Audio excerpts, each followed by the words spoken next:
I'd like to welcome everybody today. As you can tell, the PA system isn't working. Everything works except it's not on. So we're going to speak loudly. If you can't hear, just raise your hand and tell us to holler.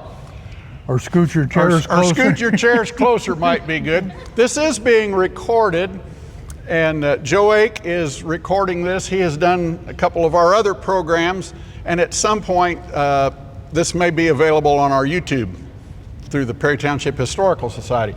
But I'd like to introduce somebody who most of you probably already know, Fred Shonk, who has been working on this Hall of Fame for many years. He came up with the idea of between the people that played for the Indianapolis Kautskys and the people that played on the outdoor courts at Edgewood or went to Edgewood and played, there's just an unbelievable number of people that you could have a Hall of Fame just out of that 2-block area. So this is Fred's baby, and I'm going to sit down and be quiet and let Fred take it from here.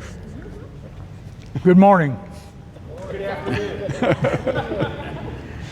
I always say good morning so folks have an opportunity right early to correct me. And that sometimes they ask me how I'm doing, and I say not bad for Monday, and they correct me again. And then we're off to a good start. Several years ago, we nominated 7 people for this Basketball Hall of Fame. And we were going to do it every year or so, but the pandemic kind of jumped in and got us. We want to move this up a little bit, or because people are having a hard time hearing. Okay. Sure, please do. Everything, he says, everything that's walking that's giving a signal, the only thing is To the speakers, yeah.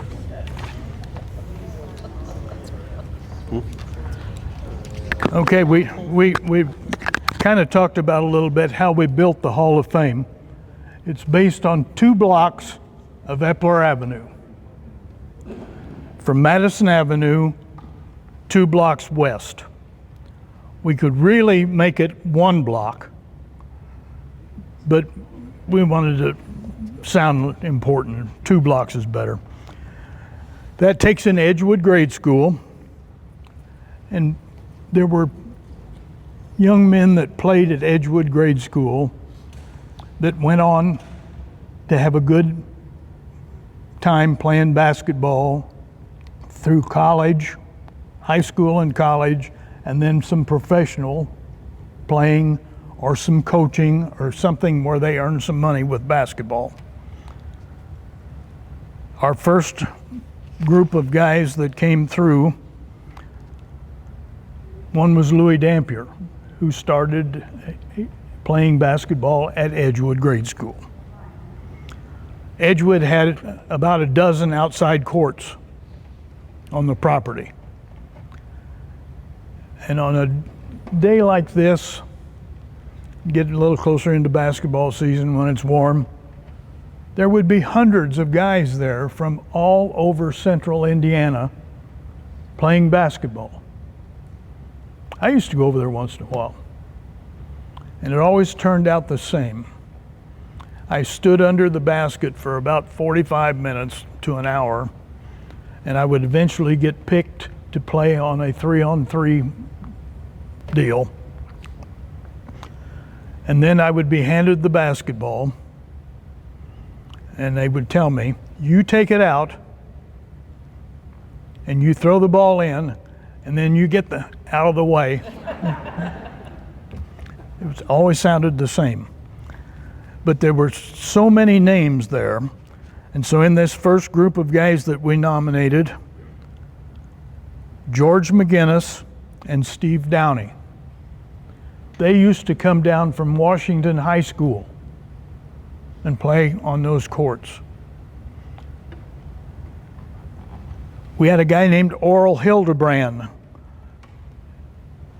And Oral Hildebrand played on the Frank Kautsky's professional basketball team, but he was a pro baseball player, played for the Yankees at one point. But he didn't have anything to do in the winter. So he played for the Kautskys. There was a fellow, we nominated a fellow, Pat Williams. He was an Edgewood student. He went on to play at Southport. He went on to college. And then he started coaching, and he started a kids league, a summer league, that ended up in several different countries and 50 states. I stood and listened to him tell me stories that day. They were amazing. Between when we did that and now, we lost Pat Williams and George McGinnis. Their health was bad.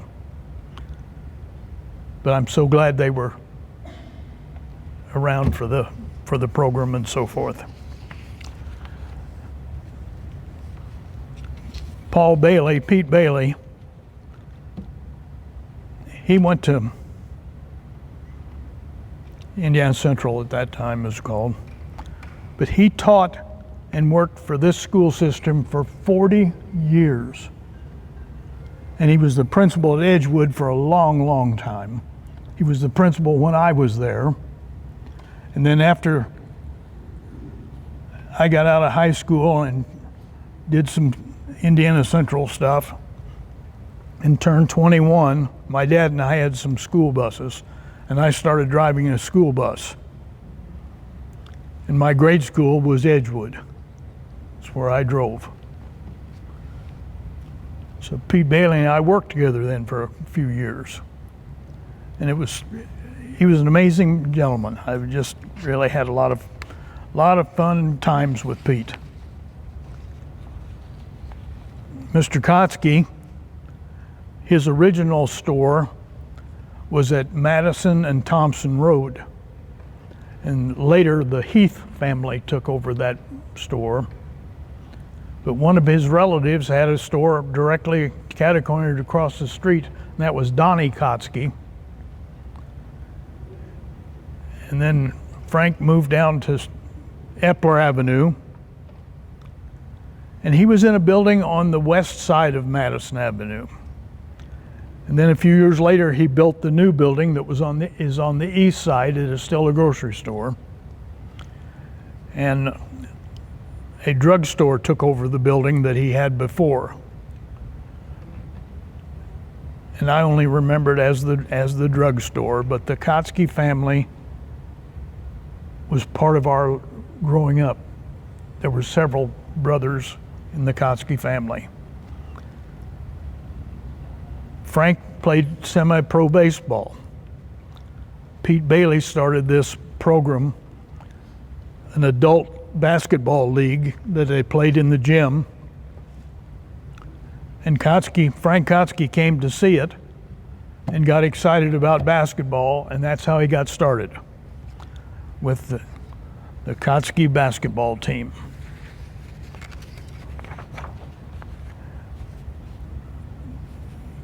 It was in 1931 when they formed the first team.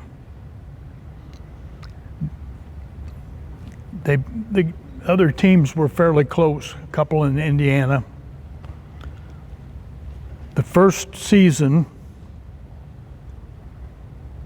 32 and 33, they won 7 games and lost 4 and did not qualify for the playoffs. The next year they won 9 and lost 3. And it was a round robin tourney. And I thought, I'm not sure what that's going to be, but that's what it says.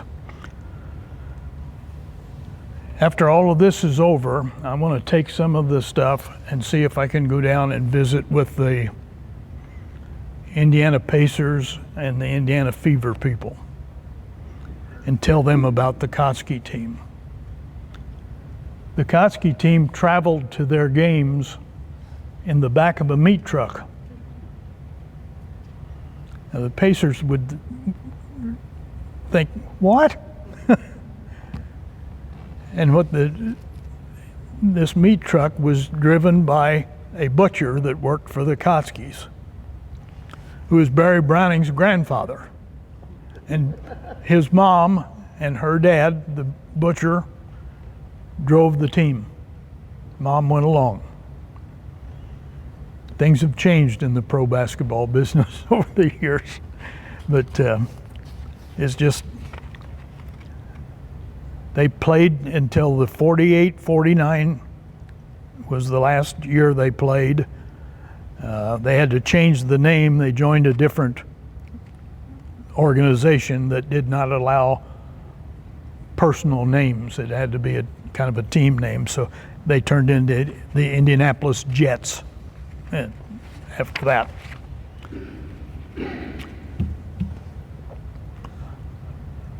Our guys this time to be inducted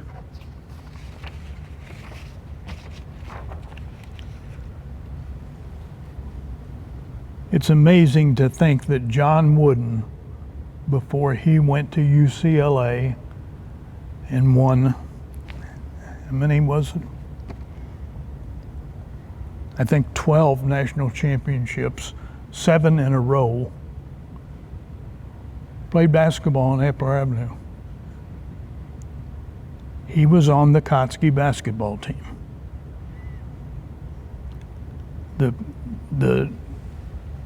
As a young basketball lover, listening on the radio and reading the papers and sometimes on television, UCLA was like a pro team. It was just amazing. John Wooden lived just south of here a little bit. It's kind of neat. Let me find, I've saved this part.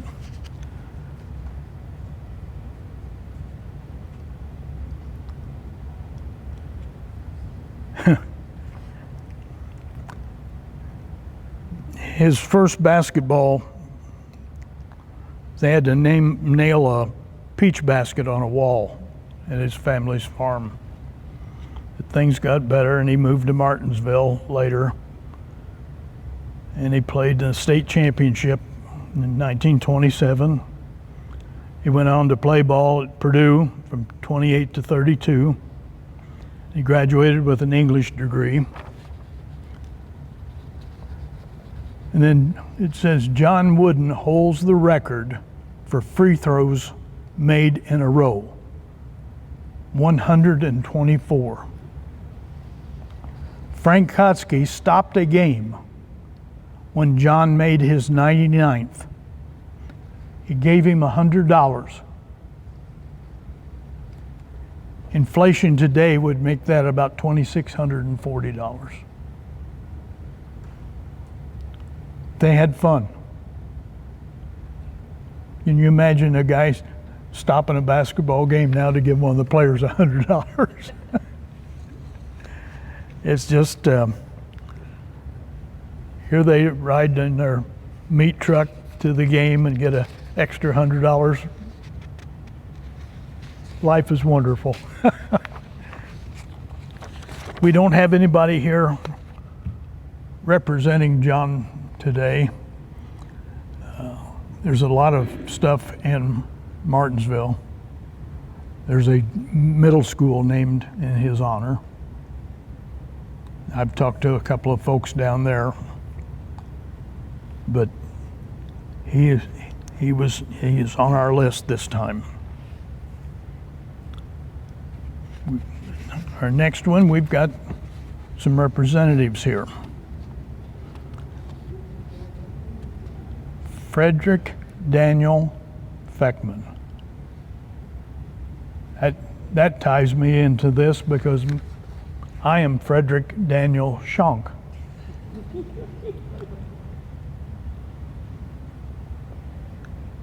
I was amazed because I knew Mr. Feckman for several years. As I knew him, he was an assistant superintendent to Perry Township Schools.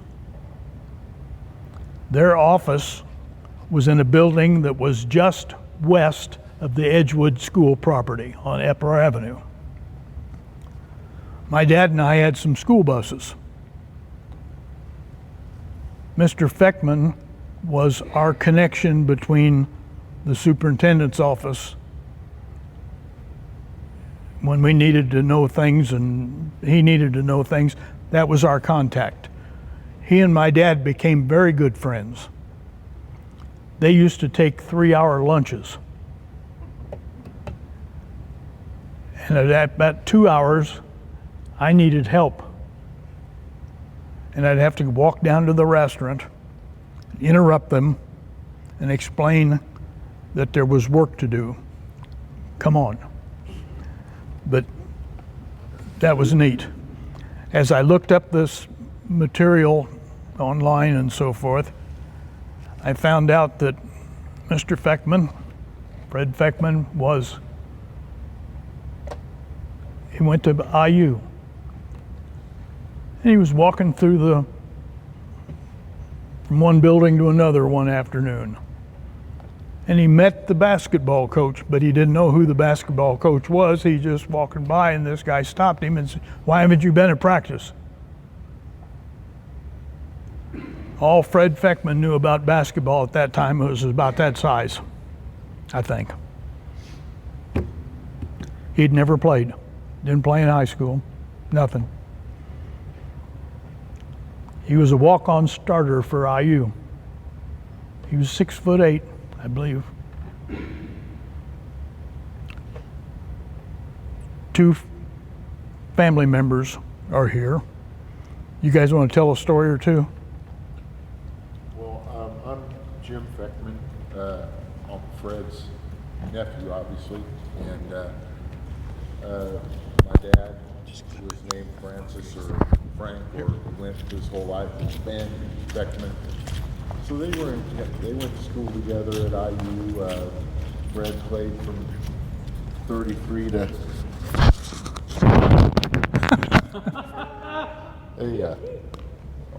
Fred played from, I think, 33 to 35. I think they did win a Big Ten championship because his picture's on the wall at Assembly Hall down there.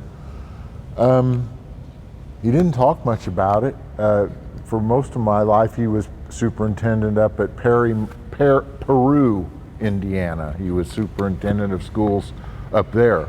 Then came back here and was assistant like that. Yeah, he didn't talk much about those days. I never knew of this pro team until this week. So that's interesting. But he was a good guy, no nonsense guy. I remember going to a game at IU with my dad. My dad was 6'5", he was 6'8", my roommate was 6'5", so I was the short guy. And it's an all-star game down in Bloomington, and all I remember is they're introducing Quinn Buckner and everybody, and he's like, "Play ball!" Yeah. So he wasn't real tolerant, but yeah, just a really good, uncle, because we didn't get together a lot, but it was always fun to get together and talk to him. But I wish I'd have asked him more about this, because I didn't know anything about the Kautskys, but now I'm going to learn. So, yep. I found that Tallest player yesterday. in the Big Ten Yep. at that time. Of course, their ball games ended up 16-15 because they had jump ball after every basket. So, it was different game, but yeah, that was him. So it's nice to honor him and remember him all these years later. Thank you. That was.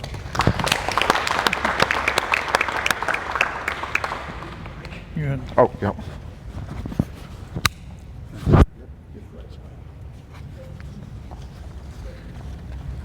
He has one. Oh, he does, yeah.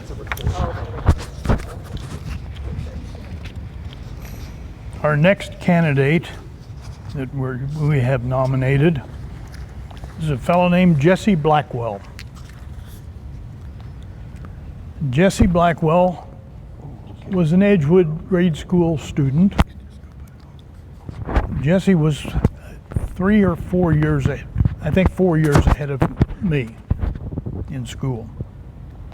At that time, there were no junior highs. All 8 grades were in Edgewood grade school.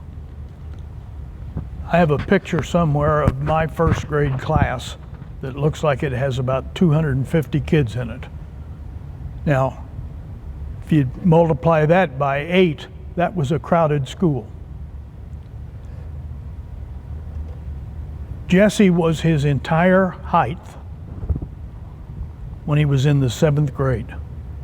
And that was 6 foot something, 4, something, I don't know. But he played basketball, and the other kids were like this, and Jesse's like this. And I remember going to the games. They only played the other 4 schools in Perry Township. The end score of a game might be something like 46-9. Jesse probably had 40 of those 46 points. And everyone was, you know, boy, Jesse. All the other basketball players in a few years grew to his height, a lot of them. Jess had to learn how to play all over again. So he didn't have that advantage then, and then he had to learn how to play basketball. He was an amazing guy. Jess lives in Florida. I've talked to him on the phone a few times. He told me to start looking around Edgewood. 2 or 3 years ago, I was talking to him on the phone. He said, go up there around the schoolyard and look around. He said, I've got some parts of my left knee must be laying up there someplace. He said, so he's having some knee problems and some back problems. He's using a walker. And he just didn't feel like he was going to get in an airplane and come up here today. But Jesse went to Butler after he finished at Southport. And he became a teacher and a coach for years. And he stayed true to the South Side. His younger brother worked with us at my dad's gas station. And I got to know Jess pretty well then. He was still in college, but he was back and forth from Edgewood to Butler. He was a Indiana All-Star. He's just a really, really, really good guy. And it was just neat to be able to nominate him also for the program.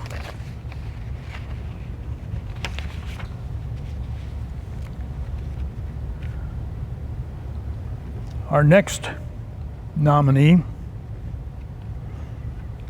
also has a Perry Township connection. His name is Everett Swank.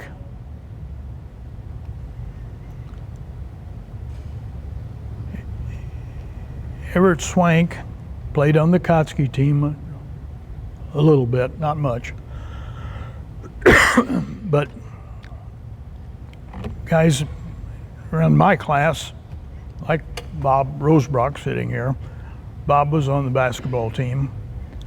Everett Swank was the assistant coach on the Southport basketball team for several years. And he also was a math teacher. And when you look at, they give you your instructions of what you have to do in high school before you can graduate. They explained to me that a math class was something that I was going to have to deal with. And I looked at my choices. The first one I looked at was algebra. And it was all cluttered up with X's and Y's and I don't know what all. And I just couldn't imagine ever using something like that. And the other ones I knew less about than even X and Y. So there was a general math class. And I thought, that's where I need to be. And that was taught by Everett Swank. And we would go into our class, sit down and the bell would ring and the door would close. And some days he performed as a teacher, and he would talk about a certain part of math and how to work the problems and what it does and the reason for it and all those things. And after a couple of days of teaching us about this part of math, we would come in and the door would close and the bell would ring and he would give us an assignment. And that would be due at the end of the class. Not the next day, not over the weekend. We had our 45 or 50 minutes to do that. As soon as we got started, he would get fairly sleepy, to the point where if it got too loud, his head would pop up and he'd say, "More work, less talk." The whole year was kind of like that. I think he was a good basketball coach. I liked the class when he was teaching. I got to thinking as we were putting this together, and I looked at the paperwork about when he played on the Kautsky team. He probably wasn't ever a starter. So when they needed him to go into the game, they probably had to walk down the way. "Everett, wake up. I need you to go in and play." That sounds just about right. But he helped several good Southport basketball teams when Blackie Braden was the coach and Everett Swank was the assistant coach. And a few years later, then Richard Tile took over the assistant coach for him.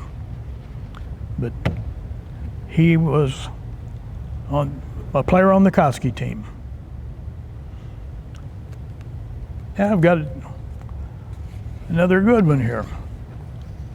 And we have relatives. Branch McCracken. Branch McCracken was on the Kautsky team also before he ended up down at IU coaching some tremendous basketball teams down there.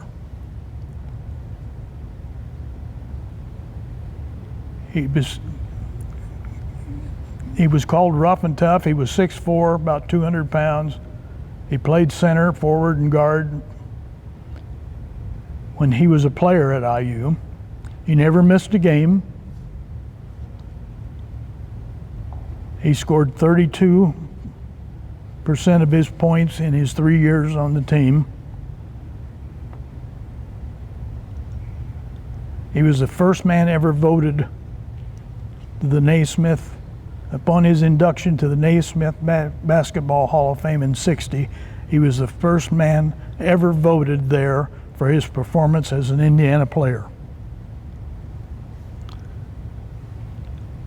When he would go places and give talks and speeches, he talked about his hard times as a farm boy in Monrovia. His first basketball, he said, was an inflated pig's bladder. His first basket was a discarded peach basket nailed to the wall. He played basketball in high school, but he'd never seen a football game until he entered IU. By the time he graduated, he'd earned 3 varsity letters, one in football squad, as well as national recognition as a center on the basketball team. He was one of the very first fellows that played center with his back to the basket and operated the game. If you ladies have any stories you want to tell?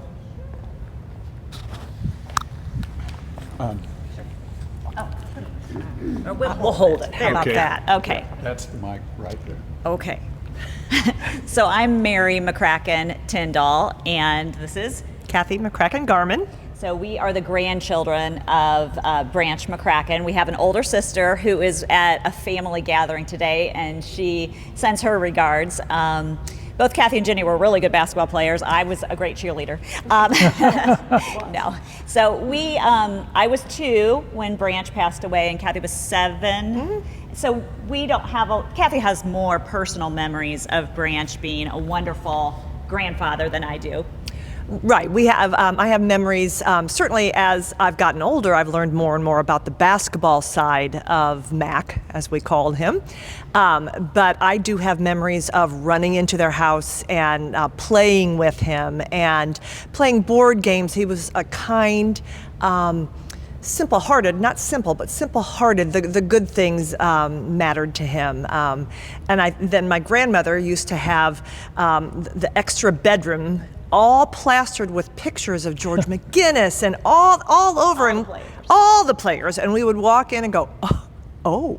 So yeah, go ahead. It was very fun. We were trying to think of a couple stories that might be appropriate, told to us really by our grandmother and our father, Dave, who really looked quite a bit like Branch and was a fantastic, remarkable coach and father. We miss him dearly.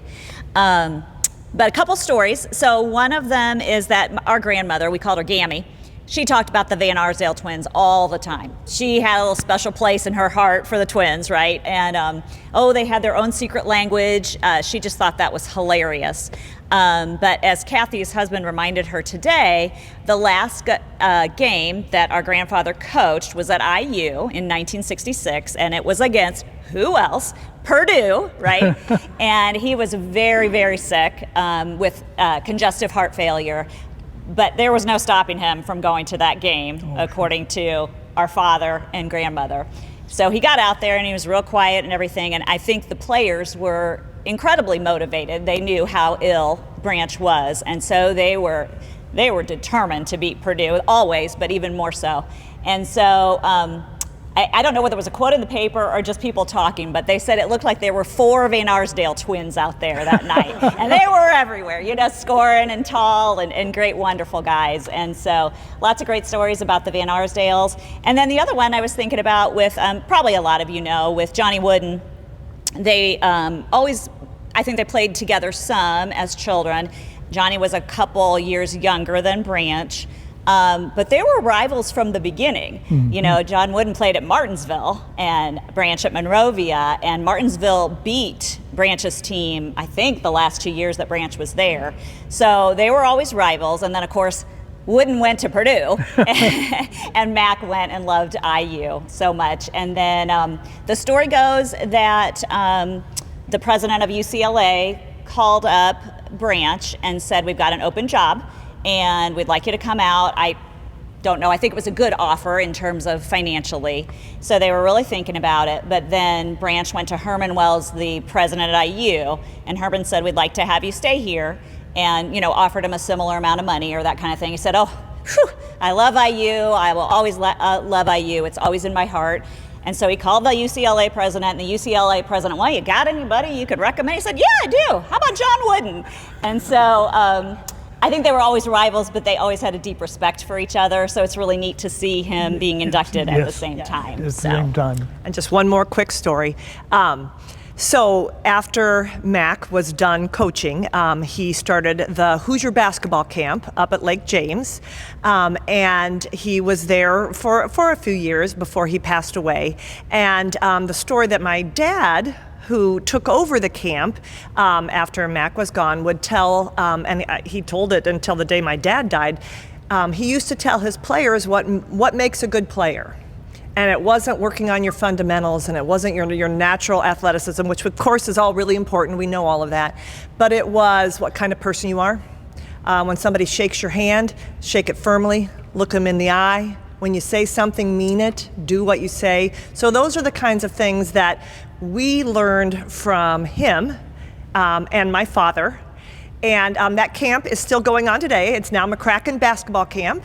And it just finished its 62nd year, so basketball tradition goes on, and we appreciate being here. So I just have to add a little bit, because she's being gracious. Her husband, was a wonderful basketball player as well, and he took over McCracken camps when our father passed, and he is running it just beautifully, and it's just so heartening to see all the wonderful kids that go and continue to learn all these lessons about being a good person first, and then also being a good basketball player. So it's all, they're carrying on, you know, everything they learned here and in all their basketball careers. It's still going on. Yep. Thank you. That's how I got connected with you guys. It was McCracken camp. It was the camp, yes.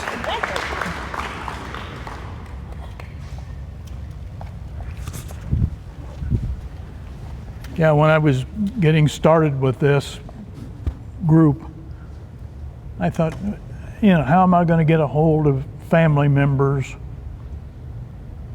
of names that we want to have inducted? And as I was looking around and I found the McCracken camps up north, that was my call that made the connection. And that's neat. We've got a couple more, and they're brothers. Tom Arthur Van Arsdale and Richard Albert Van Arsdale. They both live in Arizona. I've talked to Tom on the phone several times. His brother Dick has some health problems. He had a stroke a few years ago. He came out of it and was doing good, but there's been a little setback. I talked to Tom a couple of days ago, and Dick was in the hospital for a short time right then. But I learned a lot about their basketball history. They lived in Greenwood. And their dad was a teacher at Manual High School, and their mom worked in one of the offices at Manual High School. And so they attended Manual High School. As they grew and got better and better at basketball, the Greenwood families were upset that they would drive out of Greenwood every day and go to Manual, I think. But they did a fine job at Manual. They went to IU and played for Branch McCracken. And when I was putting this together to start with, and sitting down with no paperwork or anything, I didn't realize that they played for Branch. I thought they were later and played for Bobby Knight. But when I looked it up, I thought, oh my goodness, okay. So as I've talked to Tom a few times, and we looked at their records and what they've done, they played together in high school. They played together in college. Tom was pick number 11 in the second round of the NBA draft in 1965 and went to the Detroit Pistons. Dick was pick number 10 in round 2, just one pick ahead of his brother, and went to the New York Knicks. So that was their first time of sometimes playing against each other. And that's the way it was until their very last year. And they both ended up in Arizona. And they played in Arizona their last year before they retired. And I thought that was a neat way for them to finish up their career. Phoenix Suns. As I've talked to Tom a couple of times and I did some research and looked at stuff, I found, let's see if I've still got it here, I think I do. His mother, it went back to when they were little babies, and his mother, Hilda, kept the hospital bracelets that the boys were issued when they were born on them for a long time. so that she knew who was who. And then it went on to talk about when they were at IU, Coach McCracken made them wear different colored socks during practice because their practice uniforms didn't have numbers on them or anything. And then he wanted to know who was who. And as I read that, I thought, okay, 2 college kids. Wear these socks. Yeah. So a couple of days ago when we were talking on the phone, I said, okay, I got a question for you. And I went back to the socks and told him what I'd read. And he said, truthfully, we never changed socks. We didn't. But he said, I got a story for you. And he started talking about playing baseball, Little League. And he said at Southport, but he might have meant at Edgewood. I don't know, but there were Little League fields 2 or 3 different places. And they were on the same team. And Tom was designated as a pitcher. And there had to be extra training for that, I think. And so boys, team members that were pitchers wore a different colored hat. He was scheduled to pitch a game and he didn't want to or couldn't, or he didn't really say, but his brother wore his hat. And his brother, who was not a pitcher, pitched the game. And he said, and it was a no-hitter. So they've done it their entire lives. But as I was talking to him one of the times about this, and that they used to come and play on the Edgewood outside courts all the time because they traveled Madison Avenue to school and back every day, 180 days, and then a lot in the summertime just. So we were talking about the indoctrination and all that stuff, and I was reading him off. He said, who else was being inducted? And of course, when I said Branch McCracken, he stopped and we had some stories there. And I thought, this is just amazing that out of 7 names being inducted into this little basketball Hall of Fame, that 3 of them are connected. And we talked about that a little bit. Then he said, who else is on the list? And I got to Everett Swank, and he stopped me. He said, did Everett Swank live in Greenwood? I said, yeah, I think he did. He said, he lived 2 houses from us. We live in that house today. That is great. Here's 7 names that played pro basketball or some coached or whatever, and 4 of them are connected like that. You want to tell an Everett story?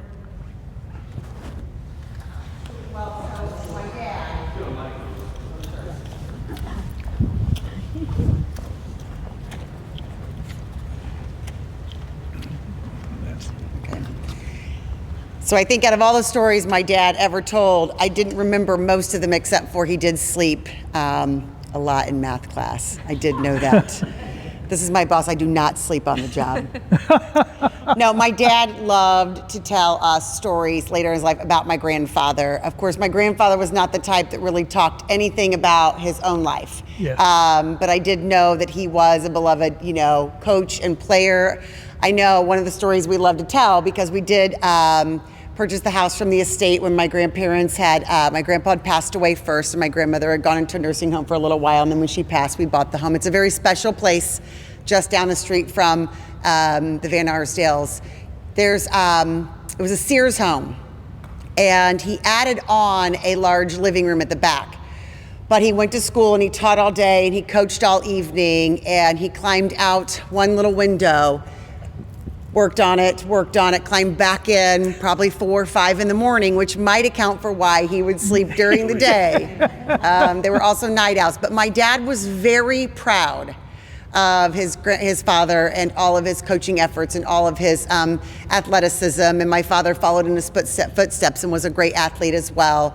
All those genes went to my cousins that played pro baseball. And I just, played at Greenwood High School for a little bit of fun.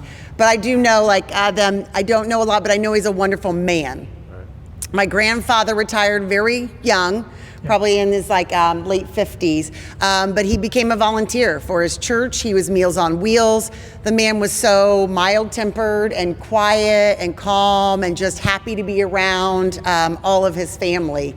But like I said, it was really just later in my dad's life that he started. My dad's favorite thing was to sit in his chair and just go on the internet and Google all the things about his father. Sometimes he would tell us all of his own stats, because my dad played at Indiana Central. But there's not a lot of stories that I know about him. I just know that a lot of people told me stories about how much they loved him and how much they adored him. And people on that street also would tell us when we moved in that they wanted to be just like Everett Swank. My dad also loves to tell stories about the Van Arsdale twins. He was about 5 years younger, and he tried to keep up with them, although he was not as athletic or as tall. But he loved to tell that it was Tom, Dick, and they would call him Harry, even though his name was John. But we are proud to live on that street and hear stories of the Van Arsdales and my grandfather and my dad. So Beautiful.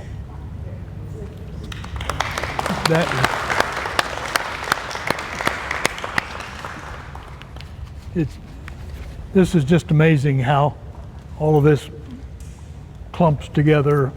I've got a list that I'm going to lay out on the table up here of the different players that played on the Kautsky basketball team over the years.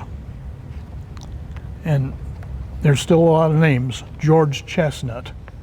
That, as I read about the Kautsky basketball team, that name pops up a lot.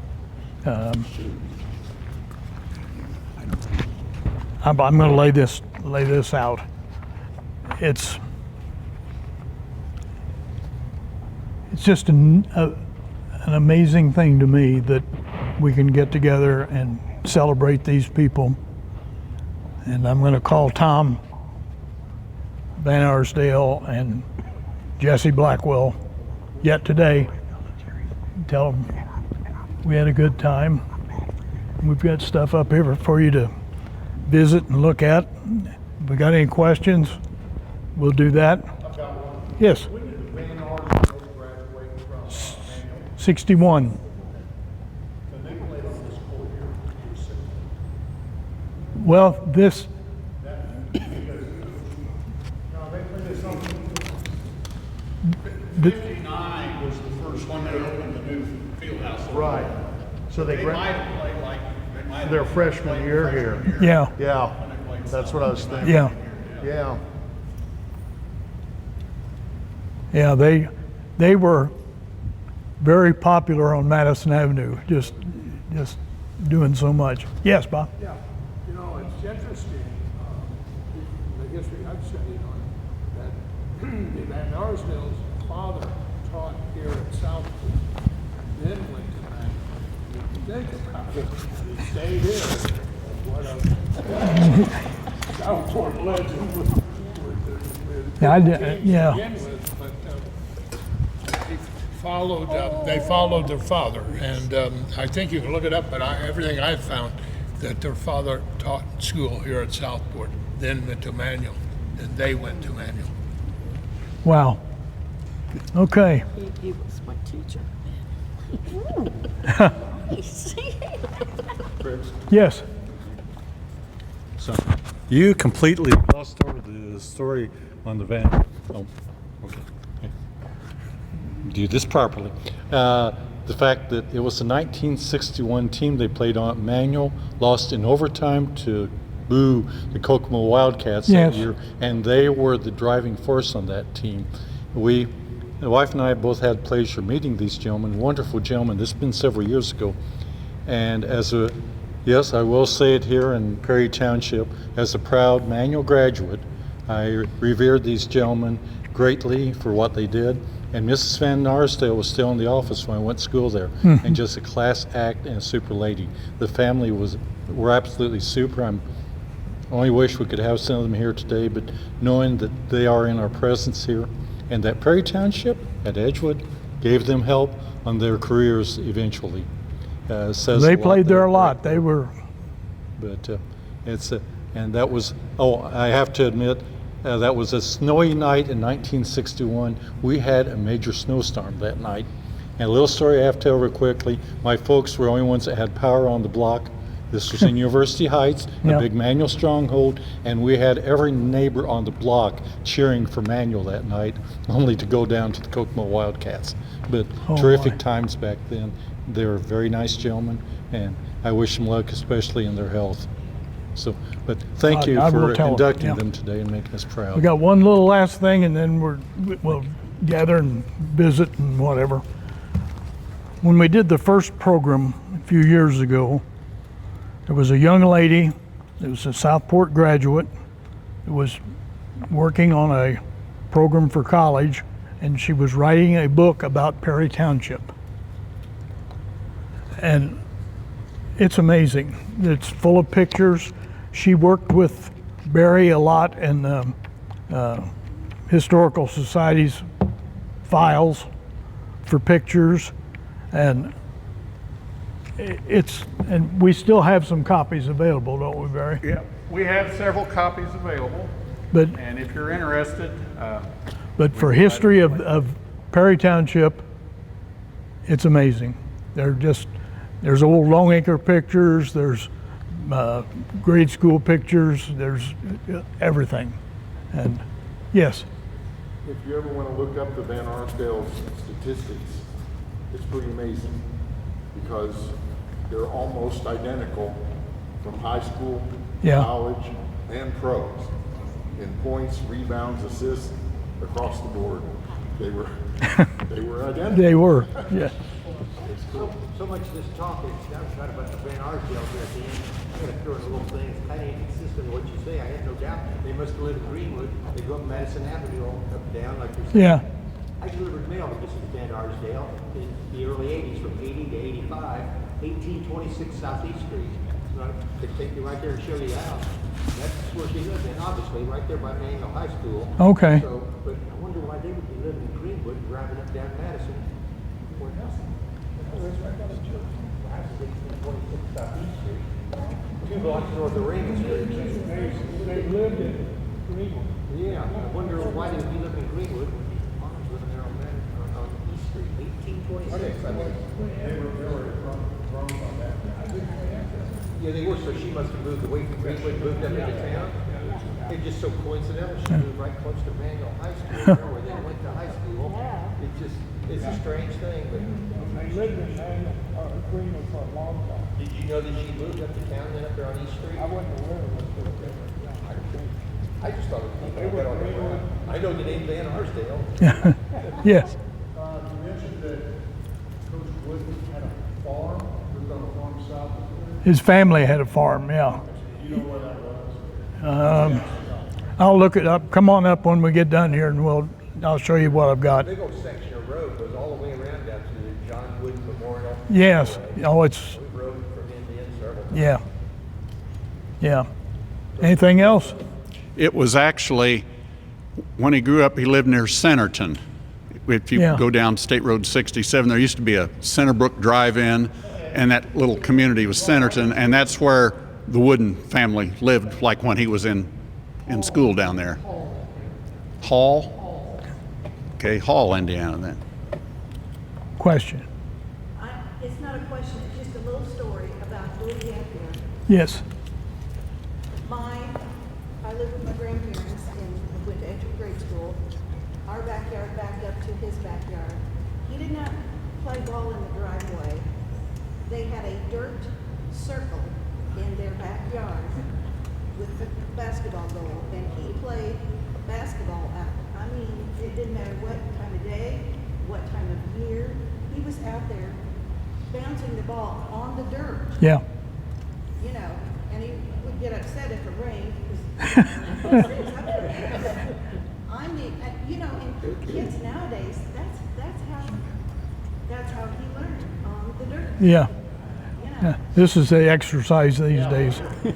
Yeah, they'd have a fit if you told them to go play basketball on the dirt. exactly. All houses that had young boys, there was a basketball goal within 40 yards of it if it wasn't in their property themselves. That's how we got along. Okay, listen, come up and see what we got. I'm going to sit down for a while.